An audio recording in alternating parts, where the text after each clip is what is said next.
आपका स्वागत है टारगेट सरकारी नौकरी चैनल पर। मैं हूं शाद अली। गुड आफ्टरनून, बहुत बहुत स्वागत है। सेशन हमारा लाइव हो चुका है। एक बार कमेंट सेक्शन में आ जाइए सभी लोग। मोहम्मद अदनान, सत्येंद्र जी, दीप हिंदी ऑनलाइन संसार, राकेश जी, कुसुम जी, शुभ्रा जी, गुड आफ्टरनून, नमस्ते, बहुत बहुत स्वागत है आप सभी का। ऑडियो वीडियो क्लियर है? एक बार ज़रा कंफर्म करेंगे सभी को ऑडियो वीडियो क्लियर है तो एक बार ज़रा बताइए मुझे। आज के सेशन को शुरू करते हैं। सेशन हमारा लाइव हो चुका है। तो आज हम परिवहन पर बात करेंगे। ठीक है, परिवहन से संबंधित सारे प्रश्नों को डिस्कस करेंगे। ठीक है, उसमें रेल परिवहन है, सड़क परिवहन है, वायु परिवहन है। ठीक है, ये सारे इसमें रहेंगे आज की क्लास में। प्लस जो महत्वपूर्ण जनजातियाँ हैं उनको डिस्कस करेंगे। तो चलिए शुरुआत करते हैं। आप लोग आ जाइए, सेशन में जुड़िए।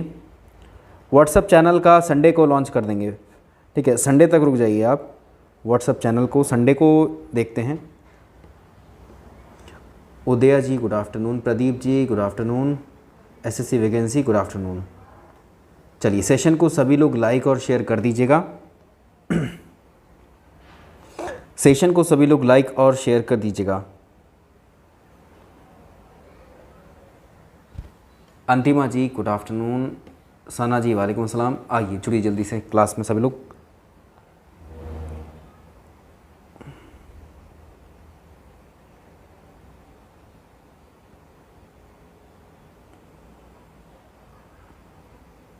चलिए भाई, पहले सवाल का उत्तर करेंगे। फ़रीन जी वालेकुम अस्सलाम। देखिए, एक बार नोटिफिकेशन को शेयर कर देते हैं। इसको रुक जाइएगा, शायद नोटिफिकेशन शेयर कर चुके हैं। हाँ, आप लोग पहले प्रश्न का उत्तर देना शुरू करिए। पहले प्रश्न का उत्तर करेंगे सभी लोग।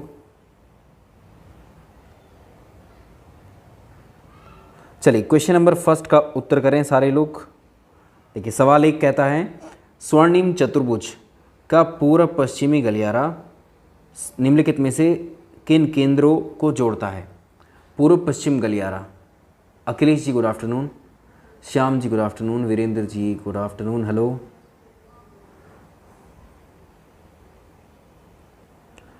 चलिए, इसको करते हैं।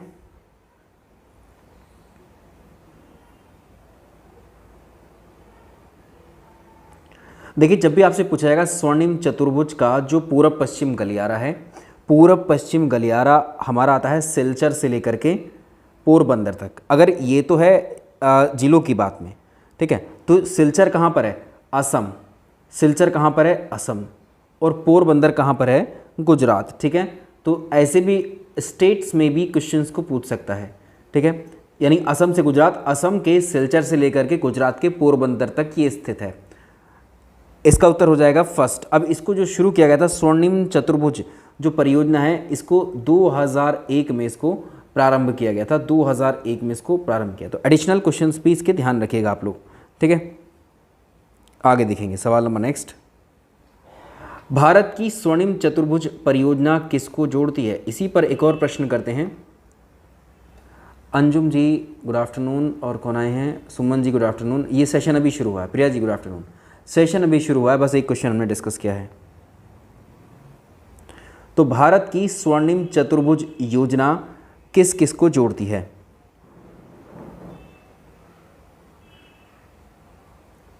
इसको बताएंगे। तो स्वर्णिम चतुर्भुज परियोजना देश के 4 महानगरों को कनेक्ट करती है। ये 4 महानगरों को कनेक्ट करेगी। चारों को ध्यान रखेंगे।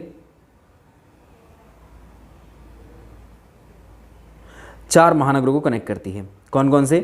नंबर 1 दिल्ली, मुंबई, ठीक है, चेन्नई और कोलकाता।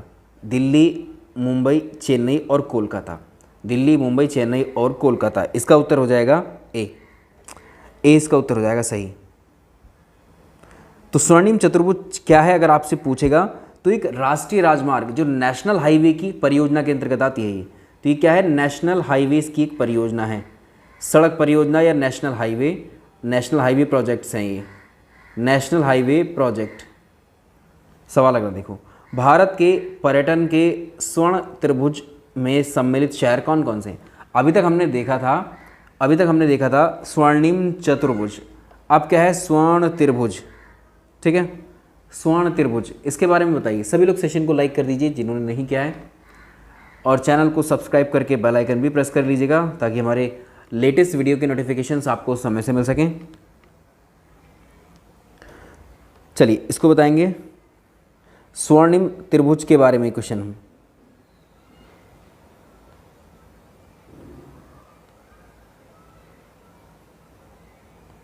तो स्वर्णिम त्रिभुज योजना उत्तर भारत में है ये व्याप्त। तो ये पर्यटन की एक योजना है, ठीक है।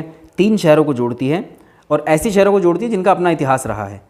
उसमें कौन कौन से शामिल है ये बताना। आगरा, दिल्ली, जयपुर, आगरा, दिल्ली, जयपुर, आगरा, दिल्ली, जयपुर। ऑप्शन ए, आगरा, दिल्ली, जयपुर को ये कनेक्ट करता है। किरण जी नमस्ते। तो ये इनको कनेक्ट करता है। मानचित्र पर अगर आप इनको जोड़ोगे तो ये त्रिभुज के आकार की आकृति नजर आती है। 2 राष्ट्रीय राजमार्ग हैं। कन्याकुमारी से श्रीनगर राजमार्ग है, दूसरा एक राजमार्ग है पोरबंदर से सिलचर, जो राष्ट्रीय राजमार्ग विकास परियोजना के अंतर्गत निर्मित हो रहे हैं। एक दूसरे से कहाँ मिलेंगे, एक दूसरे से कहाँ मिलेंगे।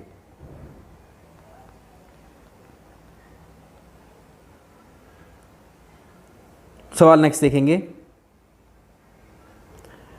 2 राष्ट्रीय राजमार्ग हैं,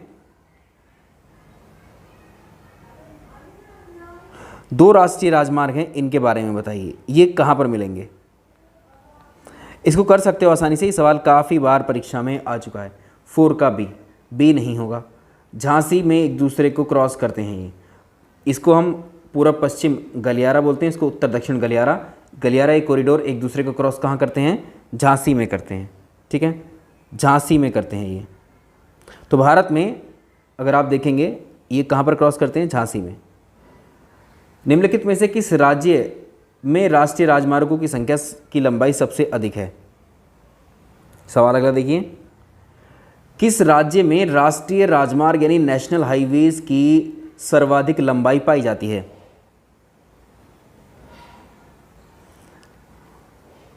इसको बताएं।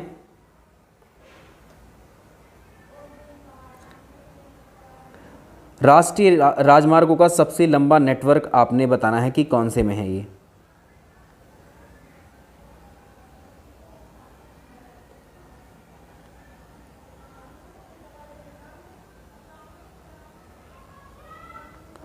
चलिए इस प्रश्न को बताइए, इसका उत्तर क्या हो जाएगा। प्रश्न नंबर है 5 का देखिए।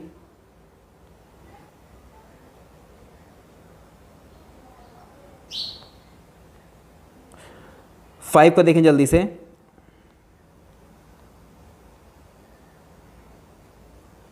कौन सा उत्तर क्या, 5 का सी कर रहे हैं और डी कर रहे हैं, तो डी ध्यान रखिएगा, डी, ठीक है, डी सही रहेगा। राष्ट्रीय राजमार्गों की ये सबसे लंबे हाईवेज का निर्माण जो है अभी सब उत्तर प्रदेश में है। इन ऑप्शंस के अकॉर्डिंग तो उत्तर प्रदेश में है, ठीक है। वैसे आगे चलते हैं। चलिए, भारत की पहली semi high speed train Vande Bharat किस किस के बीच में चलती है।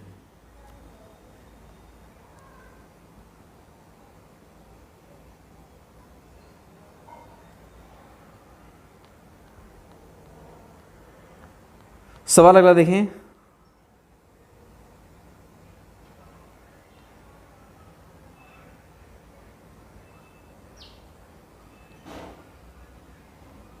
हाँ जी, भारत की पहली semi high speed train Vande Bharat किन 2 स्टेशंस के बीच में, किन 2 शहरों के बीच में चलती है।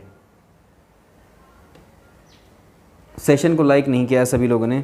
नई दिल्ली से वाराणसी के मध्य चलती है, नई दिल्ली से वाराणसी के मध्य चलती है। नई दिल्ली से किसके बीच में चलेगी, उत्तर बताइए सही है क्या। वाराणसी से दिल्ली के बीच में चलेगी।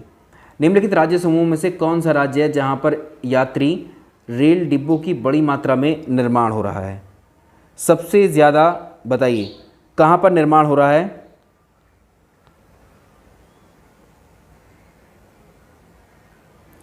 कौन सा यात्री रेल डिब्बों की मात्रा में सबसे ज़्यादा निर्माण कहां पर हो रहा है। तो रेलवे के जो सवारी वाले डिब्बे होते हैं, ठीक है, रेलवे के जिसमें सवारी बैठ करके जाती हैं, उनका सबसे ज़्यादा निर्माण होता है। इंट्रीगल कोच फैक्ट्री है एक, इंट्रीगल कोच फैक्ट्री तमिलनाडु में है। तमिलनाडु कहाँ, पेरम्बूर में है ये, पेरम्बूर कहाँ पर है? चेन्नई में है। तो इन तीनों में से कोई भी नाम आ सकता है कि इंटीग्रल कोच फैक्ट्री कहाँ पर है? चेन्नई में, पेरम्बूर में, तमिलनाडु में, ऐसे करके पूछ लेगा कुछ भी। और ये कहाँ पर है? तो इसमें तमिलनाडु देखो कहाँ पर, एक तो तमिलनाडु यहाँ पर मिलेगा आपको एक ऑप्शन में, एक ऑप्शन में यहाँ पर है। ठीक, इसकी स्थापना तो करी गई थी, स्थापना भी पूछता है इसका, 1955 में इसकी स्थापना करी गई थी। दूसरी एक और कंपनी है, ठीक है, और अलग अलग कंपनी है, जैसे पंजाब में भी हैं, ठीक है, पंजाब में भी हैं। भारत अर्थ मूवर्स लिमिटेड है बेंगलुरु की, और जेम्स एंड जो जैसप एंड कंपनी लिमिटेड है कोलकाता की, और एक है रेलवे कोच फैक्ट्री कपूरथला, ठीक है। तो रेलवे कोच फैक्ट्री कपूरथला ये पंजाब की होगी। भारत में पहली रेलवे लाइन कब शुरू की गई थी? भारत की पहली रेलवे लाइन कब शुरू की गई थी? भारत में पहली रेलवे लाइन कब शुरू की गई थी? एग्जैक्टली डेट के साथ भी पूछता है, इसमें कई सारे क्वेश्चंस आ जाते हैं, इसमें कई सारे क्वेश्चंस पूछ लेता है। देखो, भारतीय रेलवे की सबसे पहली जो शुरुआत की गई थी वो 16 अप्रैल को की गई थी, 16 अप्रैल। अब ये सवाल आया है कई बार, 1953 में 16 अप्रैल 1853 में, ठीक है, 1853 में भारत में सबसे पहले रेलवे की शुरुआत की गई थी। कहाँ कहाँ? मुंबई से ठाणे के बीच, मुंबई टू ठाणे के बीच में की गई थी। और साथ ही चलिए इतना है, कितने किलोमीटर की डिस्टेंस के लिए थी ये? 34 किलोमीटर की डिस्टेंस के लिए। इसमें एडिशनल क्वेश्चन आप चाहें तो ये ध्यान रख सकते हैं इनको। आगे देखो, निम्नलिखित में से किन दो रेलवे स्टेशनों को जोड़ने वाली रेल लाइन को यूनेस्को ने धरोहर के रूप में मान्यता दी है? यूनेस्को ने धरोहर के रूप में इनमें से किसको मान्यता दी है? यूनेस्को की विश्व विरासत सूची में कौन कौन से दो रेलवे स्टेशंस हैं? आप बताइए इनको। राजनंदिनी जी गुड आफ्टरनून, इसको बताएं। तो ये हो जाएगा, देखो, सिलीगुड़ी से दार्जिलिंग के लिए, सिलीगुड़ी से दार्जिलिंग के लिए। तो दार्जिलिंग हिमालयन रेलवे इसी के अंतर्गत आता है। नीलगिरी माउंटेन रेलवे और कालका शिमला रेलवे ये विश्व धरोहर में शामिल किए गए हैं, इनको ध्यान रखिएगा। मैत्री एक्सप्रेस ट्रेन किन दो स्टेशंस के बीच चलाई गई है? मैत्री एक्सप्रेस ट्रेन किन दो स्टेशंस के बीच में चलाई गई है? विवेक जी गुड आफ्टरनून।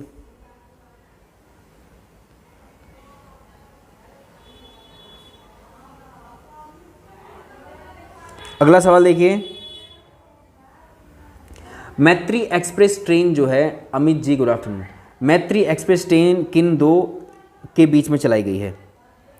ये चलाई गई कोलकाता और ढाका के बीच में, भारत और बांग्लादेश के बीच में, ठीक है, भारत और बांग्लादेश के बीच में ये शुरू की गई थी। 2008 में ये सेवा की गई थी, इस रेल सेवा की शुरुआत की गई थी, कोलकाता ढाका मैत्री सेवा, ठीक है। तो इसका उत्तर ध्यान रखिएगा। मेट्रो रेलवे जोन का मुख्यालय कहाँ पर है? मेट्रो रेलवे जोन का मुख्यालय कहाँ पर है? मेट्रो रेलवे जोन का मुख्यालय कहाँ पर है? अगर आपसे पूछे वर्तमान में पूरे भारत में, वर्तमान के अंतर्गत पूरे भारत में अगर आप देखेंगे तो 18 रेलवे जोन्स हैं, 18 रेलवे जोन है, उन्हीं में से एक मेट्रो रेलवे जोन भी है, ठीक है, मेट्रो रेलवे जोन को भी बनाया गया है, ठीक। तो इसको देखिए,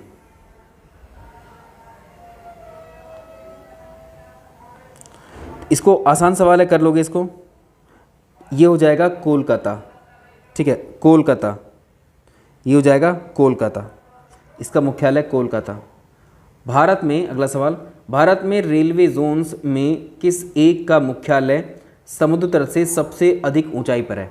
18 रेलवे जोन्स में सबसे ज़्यादा हाइट पर या समुद्र तल से किसकी ऊंचाई सबसे ज़्यादा है? समुद्र तल से किसकी ऊंचाई सबसे ज़्यादा है?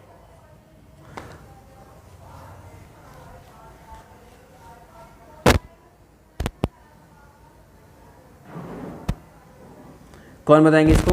9 का बी कर रहे हैं सवाल, सॉरी 12 का, 12 पर आइए। वीरेंद्र जी 9 नंबर, अच्छा 9 नंबर पर हैं अभी आप। सेशन को लाइक कर दीजिएगा सभी लोग।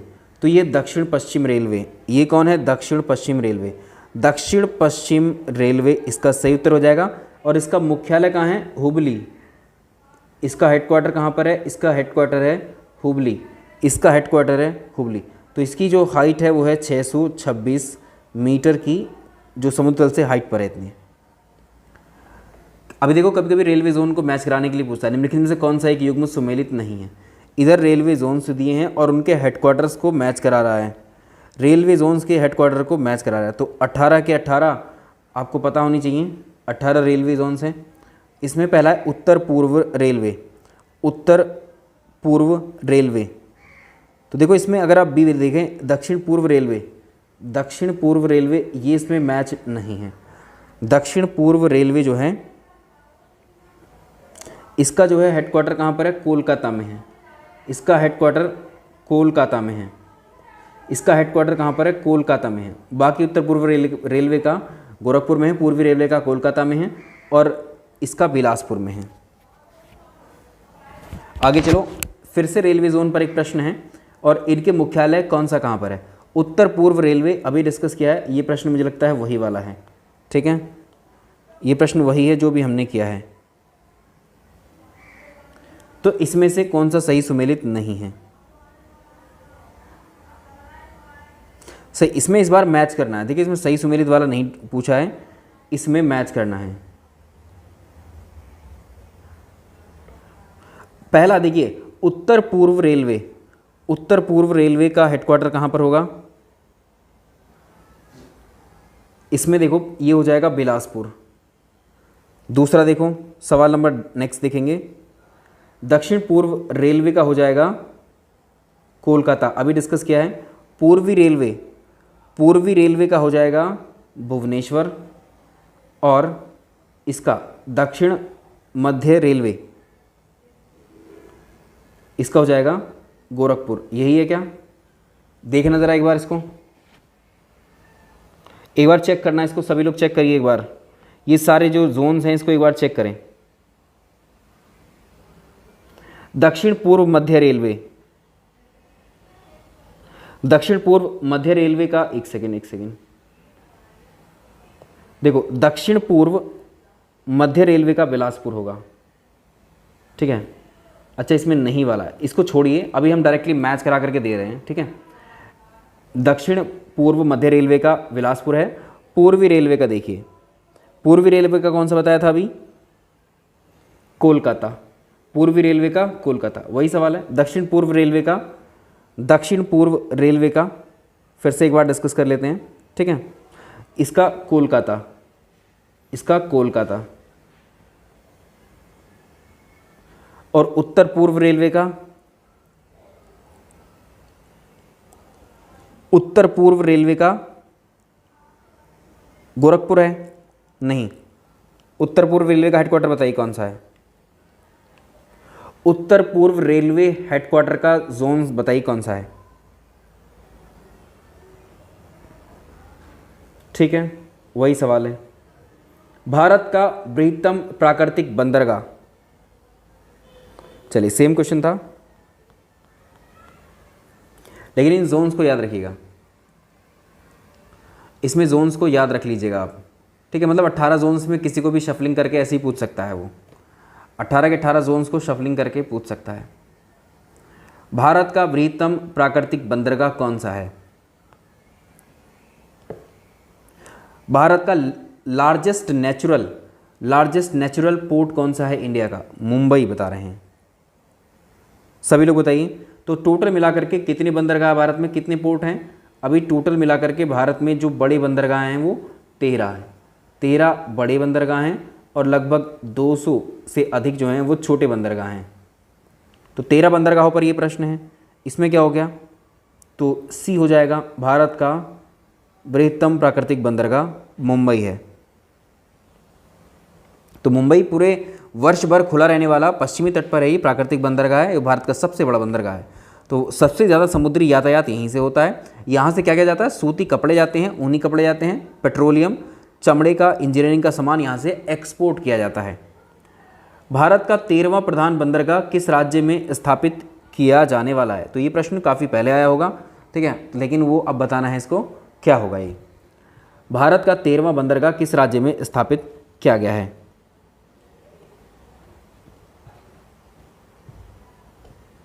इसको बताइए। तो ये महाराष्ट्र में है, ठीक है, महाराष्ट्र में। तो भारत का 13वां प्रधान बंदरगाह बधावन महाराष्ट्र में है, नाम है बधावन,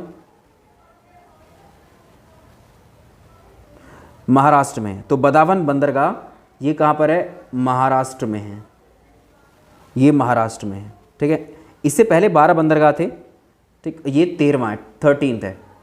जवाहरलाल नेहरू बंदरगाह किस राज्य में स्थित है? जवाहरलाल नेहरू बंदरगाह किस राज्य में स्थित है? जवाहरलाल नेहरू बंदरगाह का अन्य नाम भी बताइएगा कि इसका दूसरा नाम क्या मिलता है। जवाहरलाल नेहरू बंदरगाह कहाँ पर है और इसका दूसरा नाम क्या है? थोड़ा सा जल्दी आप उत्तर करें। 17 का बी नहीं, देखो जवाहरलाल नेहरू बंदरगाह ये है हमारा, ठीक है। किसने क्या बताया? बी में तो गुजरात है, लेकिन ये महाराष्ट्र में है और इसी को नेहावा शेवा भी कहते हैं, ठीक है। नेहावा शेवा इसी का नाम है, ठीक है, नेहावा शेवा इसी का नाम है, महाराष्ट्र में है। तो जो मुंबई बंदरगाह के बारे में भी बात कर रहे थे, वहाँ पर यातायात का काम बहुत अधिक है, उसके दबाव को, प्रेशर को कम करने के लिए इसी को बनाया गया है। तो भारत का सबसे बड़ा कृत्रिम और आधुनिक बंदरगाह ये कृत्रिम बंदरगाह है, ठीक है। भारत का सबसे बड़ा कृत्रिम बंदरगाह है ये। सवाल अगला, भारत का प्रथम उच्च तकनीक समुद्र पत्तन कौन सा है? भारत का प्रथम उच्च तकनीक बंदरगाह कौन सा है? अभी डिस्कस किया था हमने इसको, अभी डिस्कस किया था। नेहावा शेवा, महाराष्ट्र, मुंबई बंदरगाह के पास में। वर्तमान मुंबई बंदरगाह के दबाव को कम करने के लिए कौन से पत्तन का निर्माण किया गया है? तो मतलब उसको सवाल को ऐसे भी पूछ लिया गया है, क्वेश्चन को हर तरह से पूछा हुआ है। तो ये होगा नेहावा शेवा के नाम से आ जाएगा या पंडित जवाहरलाल नेहरू पोर्ट के नाम से आ जाएगा। अगला देखो, निम्नलिखित में से कौन सा भारत का सबसे गहरा बंदरगाह है? डीपेस्ट, भारत का सबसे गहरा बंदरगाह कौन सा है? तो ये प्राकृतिक बंदरगाह भी है साथ में, इसका उत्तर करें डी, विशाखापट्टनम। विशाखापट्टनम तो भारत के पूर्वी तट पर है, आंध्र प्रदेश में स्थित है। विशाखापट्टनम बंदरगाह भारत का सबसे गहरा बंदरगाह है, प्राकृतिक बंदरगाह है और जहाज़ों के निर्माण और मरम्मत के लिए भी फेमस है ये। तो भारत का सबसे गहरा बंदरगाह विशाखापट्टनम हुआ। हल्दिया बंदरगाह से कौन सी वस्तु आयात की जाती है? हल्दिया बंदरगाह से कौन सी वस्तु को मंगाया जाता है? हल्दिया बंदरगाह से कौन सी वस्तु को मंगाया जाता है, आयात किया जाता है?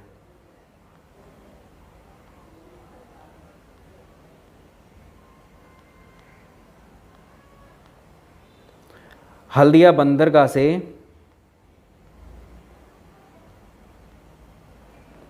चलिए इसको करेंगे।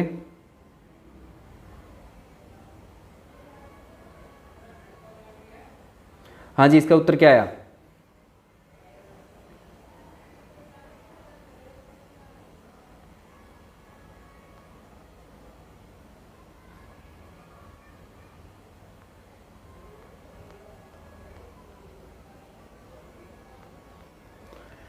चलिए, तो हल्दिया बंदरगाह से जो आयात किया जाता है वो पेट्रोलियम है या इस्पात है? बताइए। पेट्रोलियम, पेट्रोलियम, जल्दी से इसको बताएं। पेट्रोलियम का जो है आयात यहाँ से किया जाता है। निम्नलिखित में से कौन सा एक प्राकृतिक बंदरगाह नहीं है? कौन सा इसमें से प्राकृतिक बंदरगाह नहीं है? कौन सा इसमें से प्राकृतिक बंदरगाह नहीं है? कौन सा इसमें प्राकृतिक बंदरगाह नहीं है? तो चेन्नई बंदरगाह ये प्राकृतिक बंदरगाह नहीं है, ठीक है, ये प्राकृतिक बंदरगाह नहीं। तो चेन्नई एक कृत्रिम बंदरगाह है, देश का सबसे प्राचीन है ये, ठीक है, सबसे प्राचीन बंदरगाह भी यही है, सबसे प्राचीन बंदरगाह भी यही है। निम्नलिखित में से कौन सा आंध्र प्रदेश का बंदरगाह नगर कहलाता है? आंध्र प्रदेश का बंदरगाह नगर इनमें से कौन सा कहलाता है? कौन सा इसमें आंध्र प्रदेश का बंदरगाह नगर कहलाता है? Port city of Andhra Pradesh कौन सा है? Port city of Andhra Pradesh को बताइए। तो आंध्र प्रदेश का बंदरगाह है ये काकीनाडा। काकीनाडा, काकीनाडा आंध्र प्रदेश का। ये काकीनाडा कहाँ पर है? विशाखापट्टनम में है, ठीक है, विशाखापट्टनम के अंदर है ये, विशाखापट्टनम। इसका उत्तर हो जाएगा विशाखापट्टनम। भारत का सबसे बड़ा बंदरगाह कौन सा है? भारत का सबसे बड़ा बंदरगाह कौन सा है? अभी डिस्कस किया था, मुंबई बंदरगाह। मुंबई बंदरगाह, तो मुंबई बंदरगाह देश का सबसे बड़ा बंदरगाह है। पारादीप कहाँ पर अवस्थित है? पारादीप कहाँ पर अवस्थित है? पारादीप कहाँ पर अवस्थित है? पारादीप कहाँ पर अवस्थित है? देखिए पारादीप जो बंदरगाह है ये कहाँ पर है? उड़ीसा राज्य में है। पारादीप उड़ीसा राज्य में है। अगला देखो, पारादीप पोर्ट कहाँ पर स्थित है? अब वो पहले तो वो पूछ लिया स्टेट का नाम, अभी कुछ और पूछ रहा है। तो पारादीप कहाँ पर है? महानदी डेल्टा में है। महानदी डेल्टा में। अगला देखो, निम्नलिखित में से कौन सा पत्तन भारत में लौह अयस्क के निर्यात में अग्रणी है? भारत से कहाँ से, भारत में आयरन और जो लौह अयस्क का निर्यात किस जगह से सबसे ज़्यादा किया जाता है? भारत में लौह अयस्क का निर्यात किस से ज़्यादा किया जाता है? कौन सा है बताइए, इसको बताएं। ये पारादीप ही होगा, पारादीप ही होगा, ठीक है। पारादीप सही उत्तर है। कांडला बंदरगाह कहाँ पर स्थित है?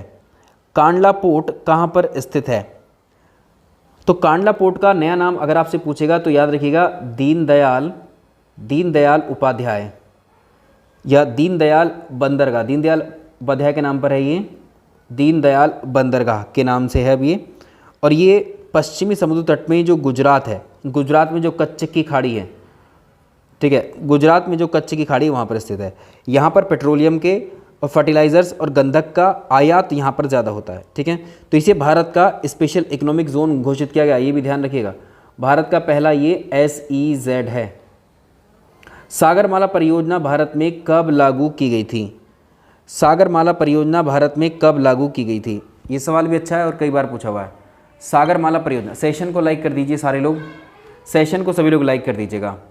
सागरमाला परियोजना भारत में कब लागू की गई थी? डेट बताइएगा, डेट बताएं। तो ये 15 में की गई थी, मोदी गवर्नमेंट ने शुरू की थी इसको, ठीक है। भारत में बंदरगाह पर आधारित जो विकास है, बंदरगाहों के डेवलपमेंट के लिए, तो सागरमाला कार्यक्रम शुरू किया गया था 25 मार्च को, 25 मार्च 2015 को, 25 मार्च 2015 को, ठीक है।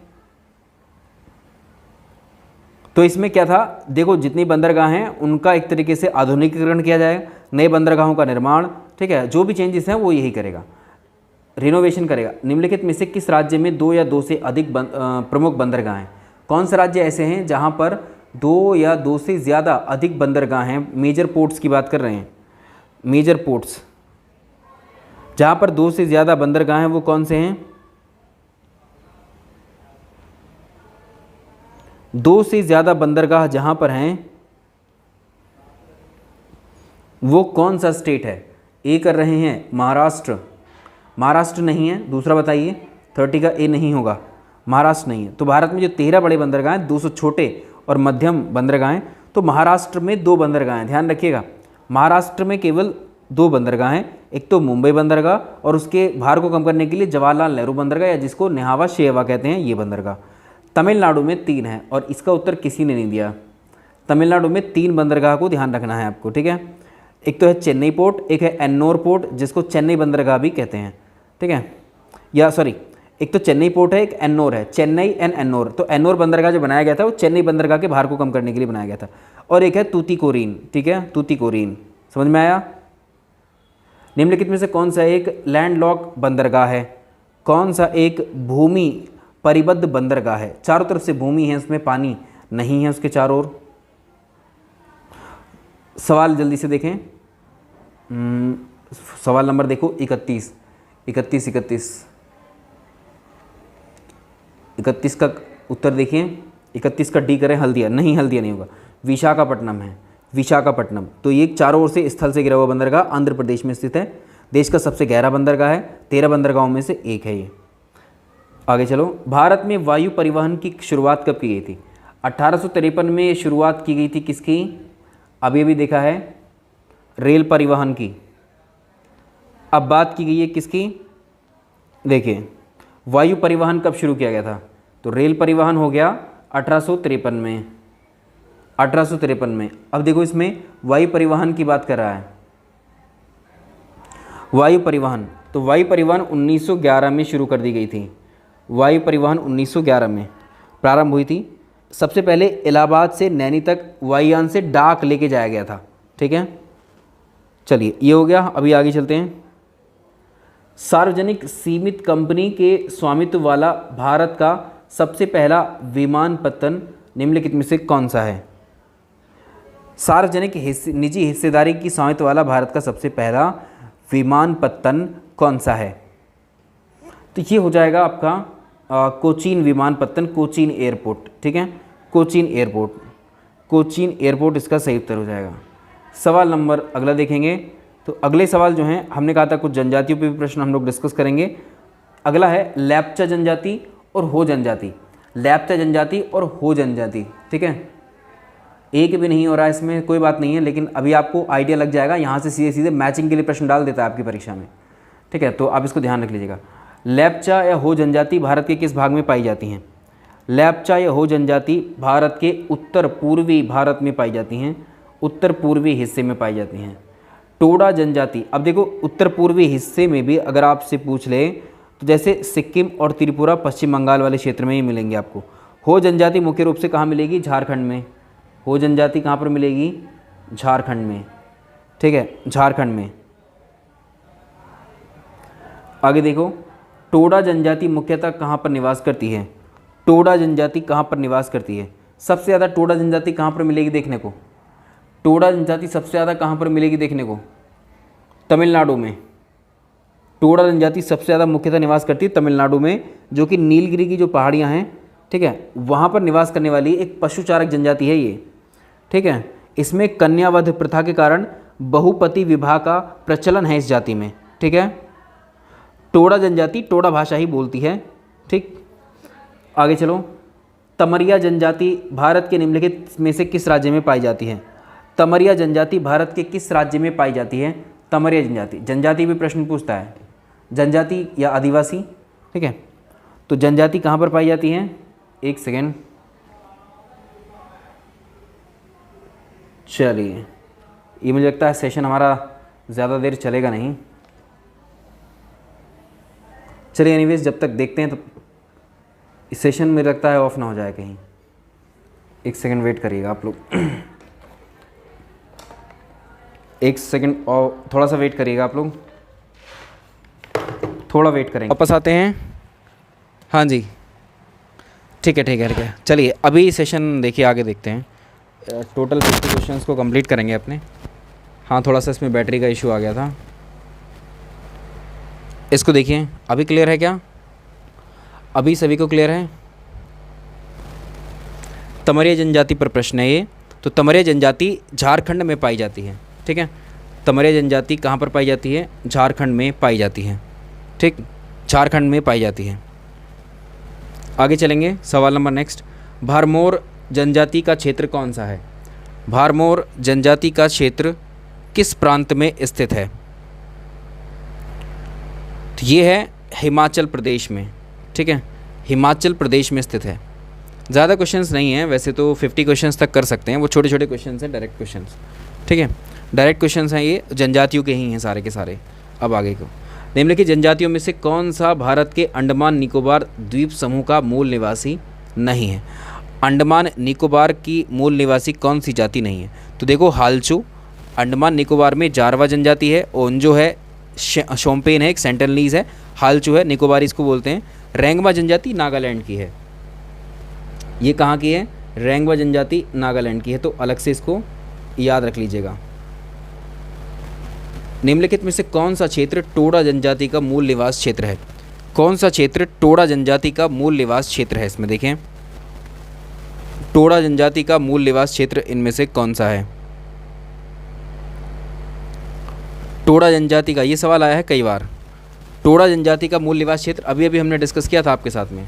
ठीक है, तो ये क्या है? नीलगिरी की पहाड़ियाँ, और ये कहाँ की है? तमिलनाडु। नीलगिरी पहाड़ी तमिलनाडु। तमिलनाडु ट्राई जंक्शन पर है, कर्नाटक के, केरल के और तमिलनाडु के। उत्तर प्रदेश की कौन सी जनजाति है जो दीपावली को शोक के रूप में मनाती है? उत्तर प्रदेश की कौन सी जनजाति, ये सवाल तो बड़ा आम है, इसको आप कर ही लोगे। उत्तर प्रदेश की कौन सी जनजाति है जो दीपावली को शोक के रूप में सेलिब्रेट करती है? थारू जनजाति है ये, थारू जनजाति है, ठीक है, शोक के रूप में मनाती है दिवाली को ये। थारू जनजाति के लोग जो है अगर आप देखें 5 जिलों में हैं यूपी के। आगे देखो, भारत के निम्नलिखित भागों में द्रविड़ियन प्रजाति मुख्यतः कहाँ संकेंद्रित है? द्रविड़ियन जनजाति कहाँ पर संकेंद्रित है? ये दक्षिणी भारत के मूल निवासी माने जाते हैं, साउथ इंडिया के मूल निवासी माने जाते हैं। तो ये लोग तमिल, मलयालम, तेलुगु, कन्नड़ जैसी भाषाएं आदि बोलते हैं। सवाल अगला देखो, जारवा जनजाति कहाँ पर पाई जाती है? जारवा जनजाति कहाँ पर पाई जाती है? ये सवाल भी काफ़ी बार पूछा हुआ है। तो जारवा जनजाति पाई जाती है निकोबार आइलैंड में, निकोबार आइलैंड में ये पाई जाती है, ठीक। बहुत छोटे छोटे प्रश्न हैं, डायरेक्ट हैं। असुर एक जनजाति है कहाँ की? असुर एक जनजाति है कहाँ की है? असुर एक जनजाति है कहाँ की? तो ये प्राचीन आदिवासी समुदाय है ये। इसका जो सबसे ज़्यादा आपको देखने को मिलेगा, एक तो झारखंड में है, मैक्सिमम ये झारखंड में मिलेंगे, ठीक है, झारखंड में, और आंशिक रूप से पश्चिम बंगाल और उड़ीसा में।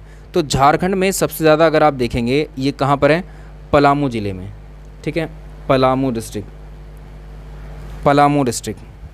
आगे चलें, अंडमान निकोबार द्वीपों की आदिवासी जनसंख्या कौन सी है? आदिवासी जनसंख्या कौन सी है आपको बताना है।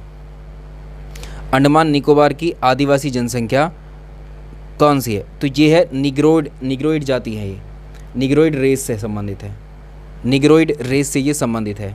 सेशन को सभी लोग लाइक कर दीजिएगा। निम्नलिखित में से किस द्वीप पर ओंगो नामक नेग्रिटो जनजाति रहती है?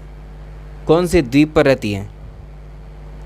ओंगे नाम की एक नेग्रिटो जनजाति रहती है। तो ये लिटिल अंडमान पर रहती है, लिटिल अंडमान पर, लिटिल अंडमान, अंडमान निकोबार का ही एक आइलैंड है। निम्नलिखित स्थानों में से कहाँ पर शोम्पेन जनजाति पाई जाती है? इसको अभी हमने करवाया है आपको। शोम्पेन जनजाति निकोबार में पाई जाती है, शोम्पेन जनजाति निकोबार द्वीप समूह में ये पाई जाती है। सवाल अगला देखें, एक या दो क्वेश्चन और हैं। भारतीय संदर्भ में व्यधि सूचक जनजाति डीनोटिफाइड ट्राइब्स किसको कहा गया है? डीनोटिफाइड ट्राइब किसको कहा गया है? तो उन जनजातियों को जिन्हें पहले अपराधी जनजातियों के वर्ग में रखा जाता था, ठीक है, ये वाली ट्राइब्स इसमें हो जाएंगी, ठीक। चलिए, ये हो गया। भारत में एकमात्र मानव कपि पाया जाता है और वह है, भारत में जो एकमात्र मानव कपि पाया जाता है और वो है, कौन सा है बताइए? तो LVV लोके नाम के एक व्यक्ति हुए, उन्होंने 1962 में नए मानव जैसे जीव के निचले जबड़े और मतलब उस तरह के लोग थे, वो भारत में खोजा गया था इन लोगों को, ठीक है। तो भारत में पाए जाने वाला एकमात्र मानव कपि कौन सा है? यह है असम के श्वेत गिवन जो हैं, ठीक है, असम के श्वेत भ्रू गिवन जो हैं यही हैं। चकमा, चकमा निम्न में से किस देश के शरणार्थी हैं? चकमा किस देश के शरणार्थी हैं? चकमा किस देश के शरणार्थी हैं? तो चकमा शरणार्थी हैं बांग्लादेश के, चकमा बांग्लादेश के शरणार्थी हैं। तो ये क्या है, एक तरीके से चकमा और जो हांजोंग नामक ये आदिवासी जनजातियां हैं ये बांग्लादेश की हैं, ठीक है।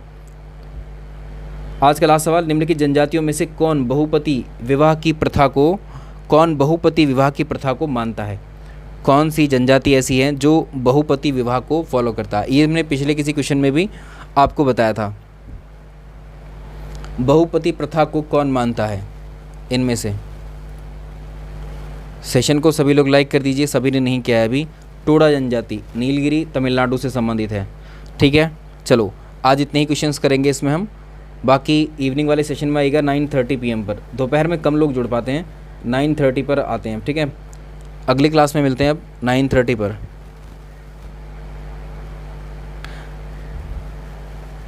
अगला सेशन हमारा होगा 9:30 पर। अब एक दो दिन में देखें या 2-3 दिन में संडे को कोशिश करेंगे कि आपका करंट अफेयर्स का क्लास हो, ठीक है। करंट अफेयर्स पर करवाएंगे अब आपको। करंट अफेयर्स ये वाला सेक्शन अभी छूटा हुआ है, ठीक है। करंट अफेयर्स वाला सेशन आने वाला है कुछ दिन में आपका, करंट अफेयर्स वाला, ठीक है। SST का भी आ जाएगा, करंट अफेयर्स लेकर के आएंगे अभी। 1-2 दिन में कोशिश करेंगे कि करंट अफेयर्स का सेशन लग जाए आपका, ठीक है। शेड्यूल आज करते हैं सेट उसको। आज कोशिश करके शेड्यूल को सेट कर देंगे। ठीक है ठीक है ठीक है, कोई दिक्कत नहीं है। चलिए इस सेशन में इतने, अभी एसएसटी का बता देंगे, संडे को कोशिश करेंगे कि आपका एसएसटी का हो जाएगा। चलिए थैंक यू सो मच, मिलते हैं आपसे।